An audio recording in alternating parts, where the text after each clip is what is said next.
Anong naisip mo at tinanggap mo pa ang battle na to? Di mo ba napanood laban namin nung Marichu? Ngayon, matitikman mo rin yung pagiging gago ko. Salamat nga pala sa nag-imbitang si Tolitz. Pinahamak kanyang itinapat dito sa Otits. Kapag tayo na sa kwarto, mahal kong toplatits. Pirmis lang tayo nakaubad, parang Morovits. Dami nang magpanlinlang, depende na lang yan sa pakinabang. Malaglag na yun to, kaya i-content ko na legit. Kasi simula sa pinakataas na katawan hanggang sa pababa ng balakang, shake it, shake it. Mas ikaw, kantot bilanggo. Yung tipong mapapasabi ka na lang na, Kuya, tama na po. Pero sasapakin lang kita. Tapos sabihin ko, wait, lalabasan na ako.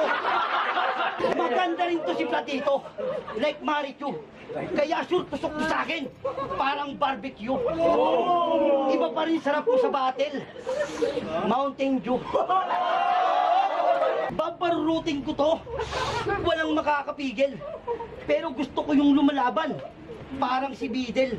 Sobra na ba mga bastos kumbara, ha? Di mo na pwedeng i-misdel.